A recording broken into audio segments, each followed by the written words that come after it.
Meet Jeff Bratton. Jeff is Director of Multiple Listing Service for the Royal Palm Coast Realtor Association, having joined the Southwest Florida MLS in March. Today on the podcast, he talks about his background in real estate in the southwestern U.S. and his vision for the local MLS. You can listen in on that conversation beginning right now.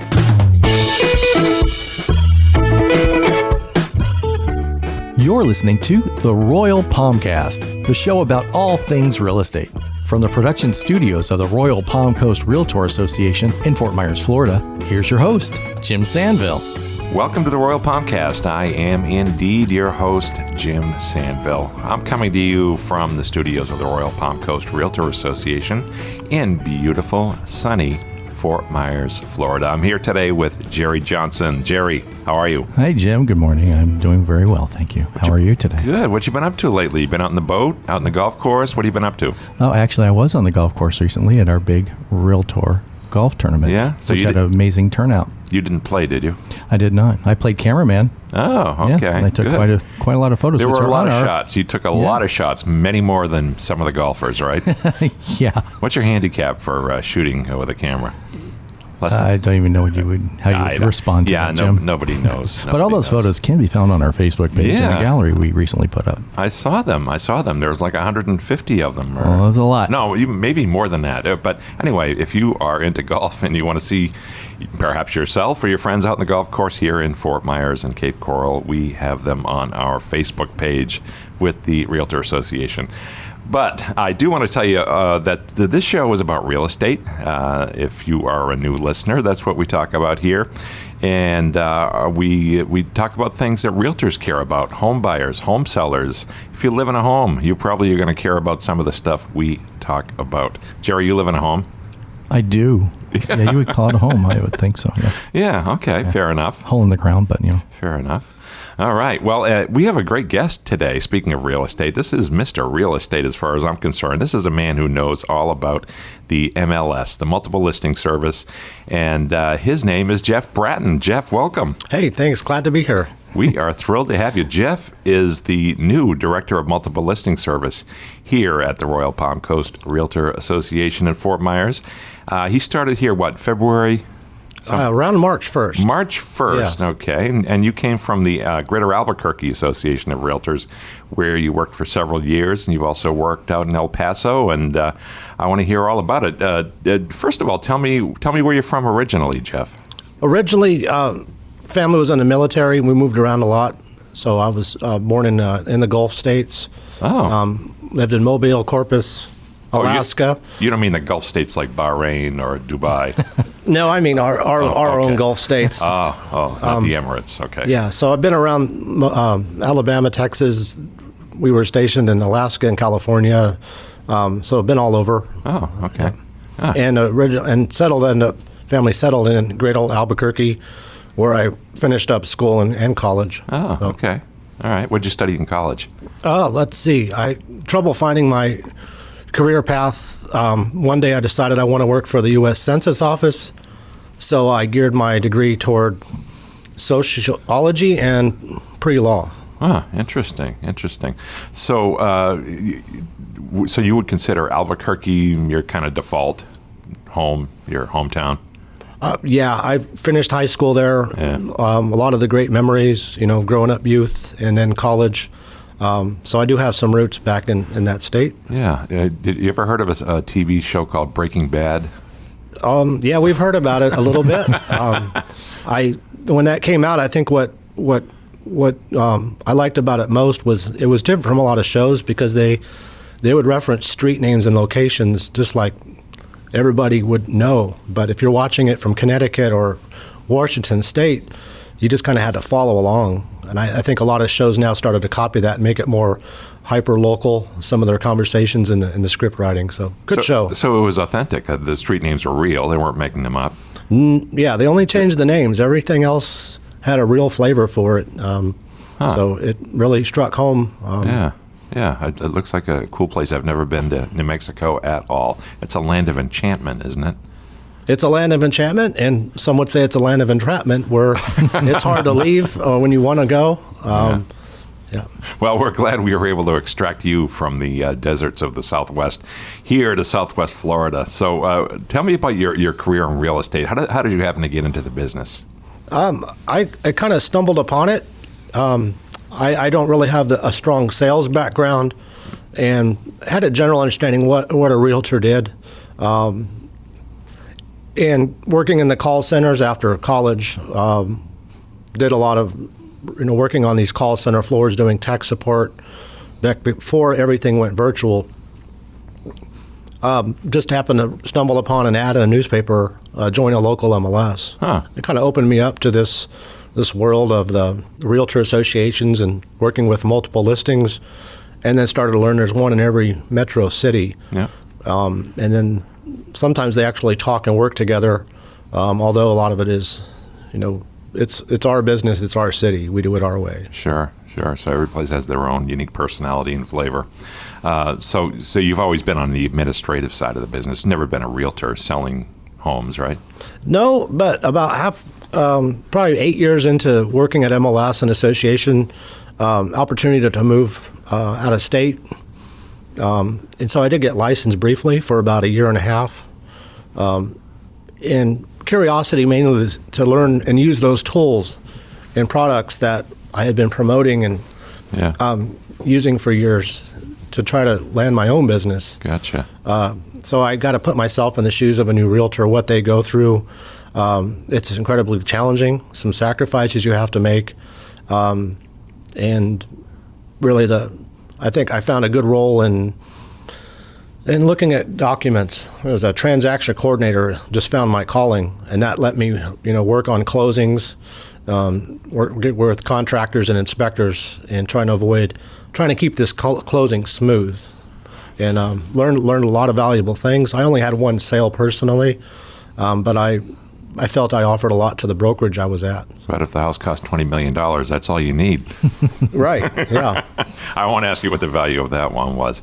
But we're glad you found your calling. And so it sounds like you're very comfortable with dealing with details, multiple deadlines, and all the stuff that they ask you about for every job anyone has ever applied for, right? You do that stuff. Yeah, I actually prefer to work on sometimes having a deadline and pressure. I'm quite used to it now. So, describe for me, if you would, Jeff, even if you wouldn't, please do this. Describe for me your role here as director of MLS. Thanks. Great question. I got some good shoes to fill and opportunity here. Essentially, I've nearly doubled our membership size from Albuquerque to here to Royal Palm. Mm-hmm. A lot of great history of some great things that have been made. That gives me a lot to work with, involving, Cape Coral and Fort Myers working together. There's been former names that we've had, the alliance that we have with Bonita, Estero, and Naples. It's a great opportunity to secure our foothold in the future together as a group. Have you been in the job long enough to develop a vision for what you would like to see this MLS become, or how it might improve? I have some inklings of a vision, a lot of them tied into our current strategic plan and goals for the association, but I envision some sort of shift in the mindset of a lot of our agents, and it's going to take some time to get there through our promise to give them greater value, reinforcing the benefit of their tools, and ultimately professionalism and accuracy of information is key. And so getting every of our local agents and brokers on board with that mission is my personal vision to do. Gotcha. How are things operated differently here? You talked about how each market has its own personality, but how is this market different from Albuquerque, for example? One is the difference in the state regarding disclosure laws. New Mexico is a non-disclosure state, and so that does change the role in how the agents and the MLS can use the sold prices. What does that mean, non-disclosure state? If I'm in a non-disclosure state, when my property sells, the MLS cannot show that sales price on a public website. Oh, really? Where in Florida, you can. The other difference is with what I call the regionals. Albuquerque happened to be an island to itself, very far from another association or MLS where that overlap occurs. Sometimes in a market like Atlanta, you have huge overlap where two MLSs just overlap each other and you have to join both. And places like in the Bay Area or in Southern California, you're going to run into this. And Florida is just known for having a lot of their own MLS associations. So there's a lot of regional going on. And that's one of the big differences is coming out of Albuquerque is kind of like your own island. There's probably, unless you really want to go and reach out across the state or beyond the region to form any kind of alliance or regional partnership, it's a lot different. They're here. You have regionals and you have neighboring MLSs any direction you go other than the ocean. So, if some of the listeners are new to real estate, or if you're not a realtor, can you explain a little bit about the history of the MLS and what its mission is? Certainly. The MLS kind of they grew out of print shops days before the internet. They printed books. You probably, if you've been in the business long enough, or your parents or grandparents or uncles might have used these, but they had pretty much, a lot of them had their own print shops or contracted to print these books, often every week. They had one picture, about 10 data fields and a price, and you'd have to wait next week for the next book to come out. And what city did it start in? Was it Chicago? I could be wrong. I'm going to have to say probably Northwest MLS in the Seattle area. We're probably one of the first to start doing these books, but every city is going to have its own story on how they do that. Sure. Now, over the years, and we're talking probably turn of the 20th century, going back that far, as things progressed into like the 20s and 30s and into the 50s, NAR, the National Association, started getting more aligned with the MLS, and a lot of them became structured under that, probably more toward the 70s and 80s, where they actually had standardized rules to follow. And when it went digital, that was a big change during the .com. But one thing the MLS always is, whether it's a print book or an online database or a downloadable file, it's meant to be a marketplace for the other brokers to cooperate and provide a compensation for being part of that sale. Now, I'm not sure if you were involved in the MLS before the internet became a thing, and sort of the mid-'90s. But how, from your perspective, how has the internet and online life changed the way MLS works and is used? Great question. I came on from the tail end of that before some big movers and changers came along. I think when I first started, BlackBerry was still commonly used. There were a lot of different choices. To me, I'm still surprised that mobile phone battle kind of ended. It ended up with only being two primary choices for a phone type. But that kind of slowed down. But the growth of the internet really took off when large consumer companies, private companies, started to get into the game with reaching the consumer. With one of the first big gold rush in this was with trying to build a bigger and better, faster website to get the consumer to come and look for homes. And that was a game changer, and it kind of that industry kind of took off on its own, well far ahead of the MLSs to keep up with.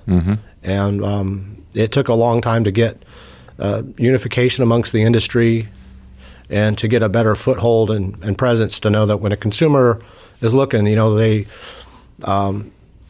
there's so many places they can go, and trying for the MLS and the association to get their voice and make we have accurate information. You can come to us, but that was a big game changer, and lawsuits abound and during this technology with use of copyrighted information and photos and trademarked data. So a lot of court cases, a lot of policies had to go along, and that's what's nice about NAR is their legal team has been looking out for the industry and MLS to help us, give us guidance and shape policies that, whether in Houston or Chicago or Fort Myers, we some consistency with this and better protections in place for our realtors. With the MLS serving as more or less the official registry of houses for sale certainly for realtors, and so many associations like ours working hand in glove with the MLS as more or less a unified entity, even though they are separate entities, an association and the MLS. Are there competitors out there for listings? Outside of the MLSs, there's probably some competition. They just don't have the full inventory. This could be one brokerage who, cutting a different pathway, wants to offer a different kind of service or free structure to their buyers or sellers that might try to get their attention. Sometimes they may only have their own office inventory to display. So that limits them a great deal. A little bit. But if it's a franchise or a large national company that can hit multiple markets, that can change the game considerably. And some startups have grown over the years into big players in the realm of home searching and online and getting those attention of the eyeballs of the consumer. So some have plowed their own path, but they're huge metros or states or national that have done this.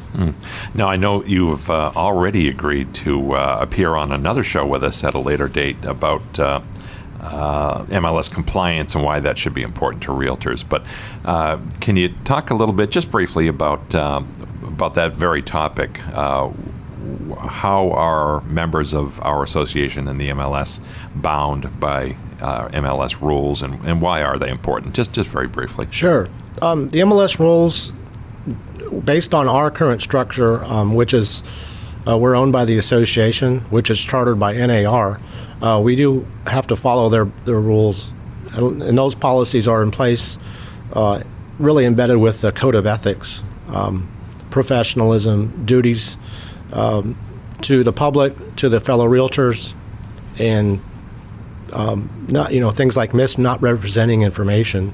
So our rules are written in that way. To the end result is that the data in there that is entered by the brokerage is seen by a lot of different eyeballs, and there's a lot of money invested. It's their most important decision for most people's lives to buy a house, and they don't want to find out that it has the wrong number of garages or that it has the photos from the house down the street by accident.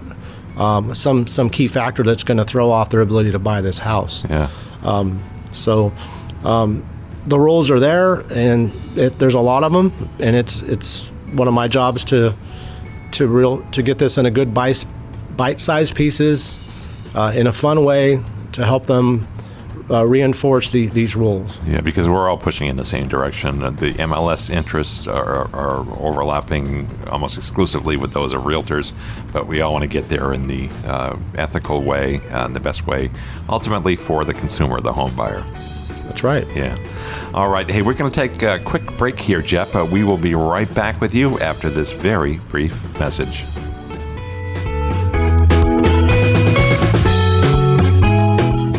Hi, I'm Vince Montarelli from Habitat for Humanity of Lee and Henry Counties. You're listening to the Royal Palmcast.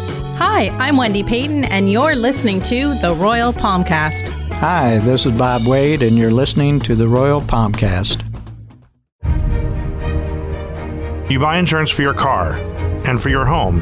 Why not for your business? Hi, I'm Kevin Besser, your Director of Public Policy. RPAC is the political arm of the Realtor Association, advocating for realtors and issues important for homeowners. In other words, insurance for your business. We need your help and support to protect your business and the rights of property owners. All it takes is $20 to insure your business and to protect the rights of homeowners. For more information or how to invest, please contact me at kevin@rpcra.org. Education, you need it, we've got it. I'm Angela Foster, Director of Education at Royal Palm Coast Realtor Association. If you're a realtor in Southwest Florida, the Royal Palm Coast Realtor Association has the classes, courses, workshops, and webinars you need to stay at the top of your game and keep your license current. Looking to build your continuing education hours? We offer core law and code of ethics classes to fulfill your CE requirement, along with many other courses to fulfill your requirements for specialty credits. Want to learn the ins and outs of the specific market you serve? Our A Series provides an in-depth look at Cape Coral and Fort Myers with all the right experts to fill you in. Our Contract Series is a 5-session course on listing agreements, FAR bar contracts, timelines, and more. It doesn't end there. Classes like how to stay out of real estate jail, negotiating skills, listing tips, conflict resolution, and many more keep realtors in Lee County up to speed with the latest information. Many of our classes are free to members and some are open to non-members. If you're a real estate professional who's interested in working in the Southwest Florida market, we've got you covered. For more information, visit our website at rpcra.org or email education@rpcra.org.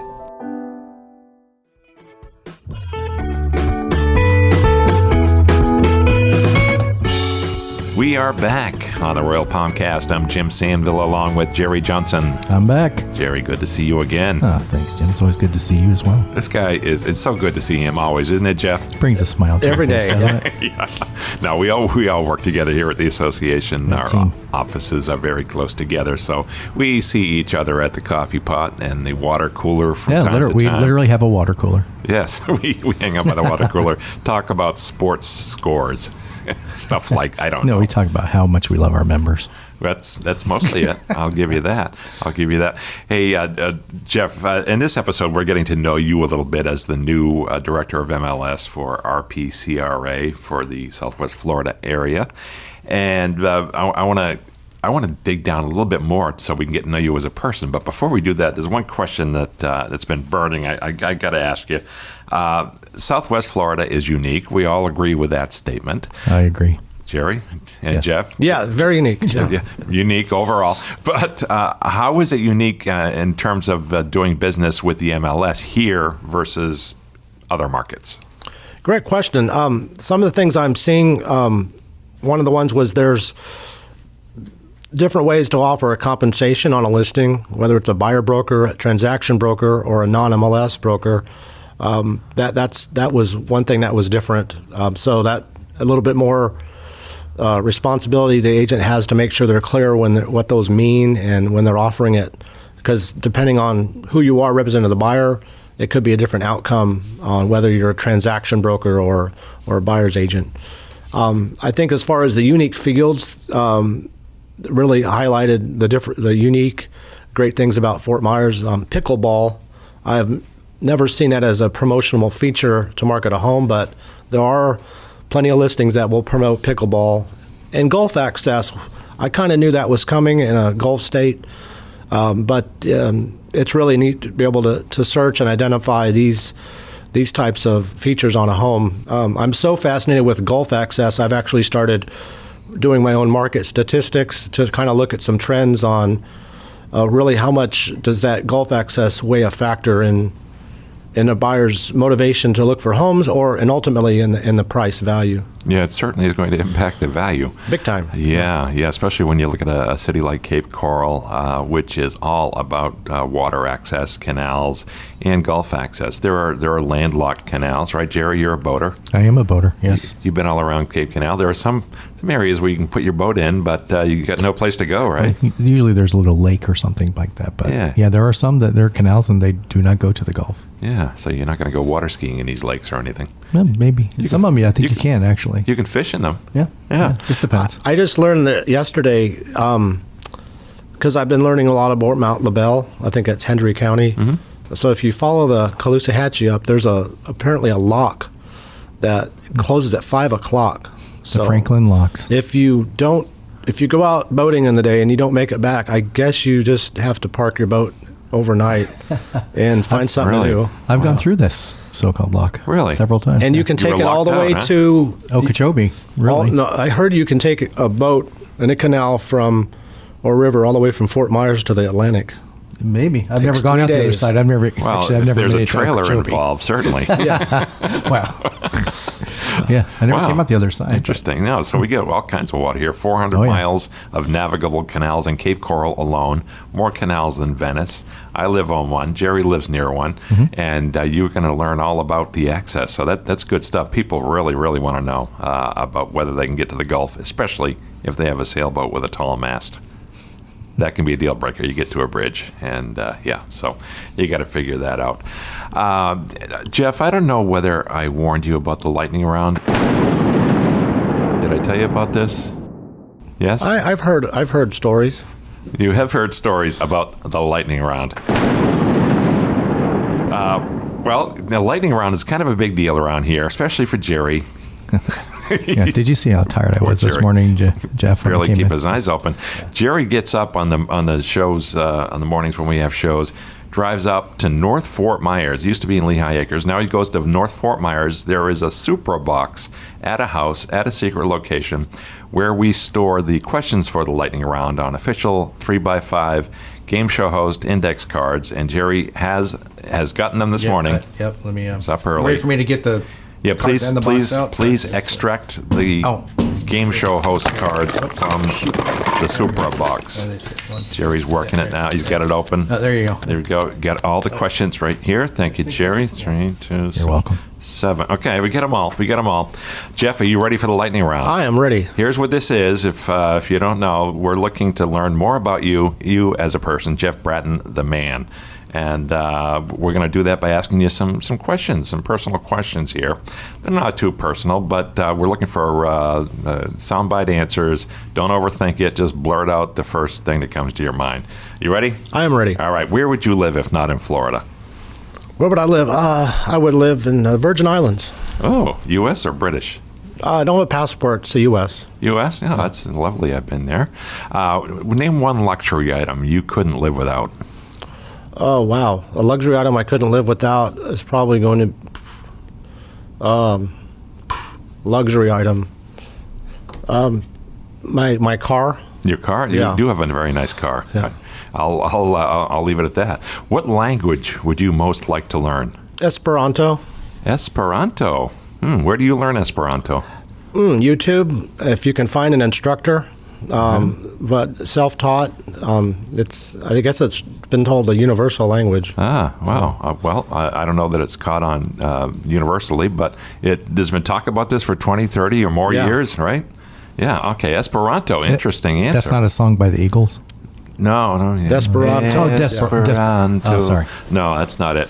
We're going to have to pay a fee now to Yeah. EMI, You have ASCAP. to delete that, Jim. Yeah, Thanks. delete that, please. Now, Jeff, now tell me about some of your favorite things. Your favorite singer.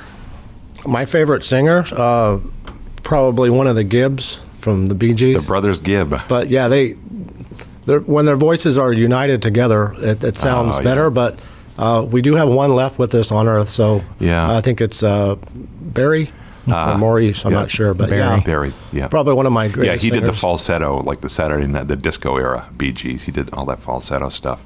Yeah, he is still around, and sadly, his brothers are gone. It's very sad. And your favorite food? Favorite food, probably something in the Italian family Italian, huh? with Alfredo or marinara in it. Ah, wow, I would have figured you for a Tex-Mex kind of guy. No, I Not was so much. I was implanted there out of my choice. Okay, gotcha. What's your favorite sports team? Fort's team, probably going to be Boston Red Sox. Boston Red Sox is a winner here in Yeah. Fort Myers, Florida. especially here. Yes. What's your favorite movie, Jeff? My favorite movie is going to be Citizen Kane. Oh, I'm right there with you. I had to write a paper on it in a college class, and I know more than I should about that movie, but it's perfect. Okay, spoiler, Rosebud, well, never mind, that was. But changing the subject here, Jeff, socks with sandals, yes or no?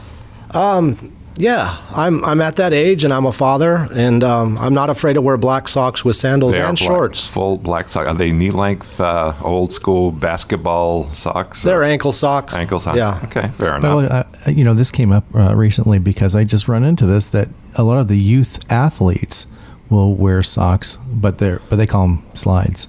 So does that count as sandals? Sure. It doesn't go between the toes. No, I know what you mean. I know what you Shower mean. shoes?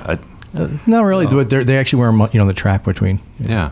Anyway. By Adidas or Nike or something. Yeah. Well, sorry, which celebrity have you been told you most resemble? A couple of years ago, I probably could have got passed for a young Kevin Costner. Kevin Costner, I can see that. Yeah, I can almost see that. Yeah. But I think I'm going to grow into a Jeff Bridges, maybe. More of a Jeff Bridges? Yeah, with the gray now. Yeah. All right. I'm going to edit myself here and not tell you who I most resemble or who I've been told I most resemble. But I do have another question for you. Do you do any imitations, Jeff?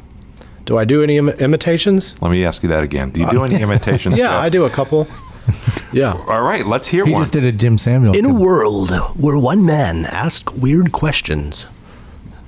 And what's the name of that person? That's I think the movie guys. Nobody knows his name, but it's the movie In a World. I used to know it. And I can do a John Wayne, but he sounds he's Australian. Let's have it. All right. Well, I'm not even going to warm up. I'm just doing a cold John Wayne. Throw it out there. Where are you going to take those horses out in that field, boy? This is not our ranch. I hear it. I hear the timbre, the tone, the intonations. A 10-minute warm-up to do a good John Wayne, but that was a horrible. Good. All right. I hold in my hand, Jeff, the last lightning round question. The last one. The last one. You get one bucket list item. What is it? One bucket list item. Like to do in my life? Yes. I think I'd like to scuba dive in Key West. Jerry, you've done this. Not in Key West, but in the Keys, yes. In the Keys. Wow. Absolutely. Have you ever dived? Are you a diver at No, all? I'm collecting the equipment I need to start scuba training. I almost have all of it, and then I'm going to go and get the training I need. certified? Yep. Nice. Now, you don't do much of that in Arizona or New Mexico, rather. Yeah. No, there is a diving. For some reason, it does have a diving cult to it. There was a place called the Blue Hole in southeast New Mexico. It's very deep, and there's some caves down there. Really? So it's a good diving area, but you're landlocked. Who'd have thought? Huh, okay. Very good. Hey, Jeff, I really want to thank you for taking the time to be with us today. I know you are a busy guy. You're jumping from meeting to meeting all day long. So thank you for stopping by. Thanks. Glad to be here. Yeah. Now, if the folks want to get in touch with you, say hello, ask you a question, how do they do that? Well, if they happen to be in the Winkler office in Royal Palm, they can stop and say hello, or they can just email or call my extension. All right. Jeff Bratton, Bratton. You can, and if you have MLS questions, I know the best email address is going to be mls@rpcra.org, correct? That's it. All right. Cool. All right, Jerry, thank you very much for being here. Oh, I'm happy to be here, Jim. Thank you for hosting the show. It's my pleasure. My pleasure. I almost always show up when I do these shows. Pretty much. Yeah, when you're here, you're here. That's great. All right. I also want to thank Beata Jones. Beata is our CEO. She is very supportive of us, as well as are all of our friends here on the staff at the Royal Palm Coast Realtor Association. And the Royal Palm Coast Realtor Association. And be sure to check out our social media content. If you're a listener out there, we've got a wonderful YouTube channel with lots of great content on it. So check that out and subscribe, like our videos. We would appreciate it. And by the way, we've got some of our past webinars up there, which are the classes in their entirety taught by some of the best real estate experts in Florida and beyond. So I'd invite you to go check those out. We will look forward to seeing you the next time here on the Royal Palmcast. And in the meantime, this is Jim Sanville saying so long and thanks for listening. Thanks for listening to the Royal Palmcast. Be sure to listen again each week, share, and subscribe on your favorite podcast app or YouTube. And be sure to check out our sister podcast, Realtor Riff Rap, and our video news show, Realtor's Corner, which can be found on the Royal Palm Coast Realtor Association Facebook page and YouTube channel. For information about sponsorship opportunities for this and other RPCRA productions, email us at shows@rpcra.org. This has been a production of the Royal Palm Coast Realtor Association.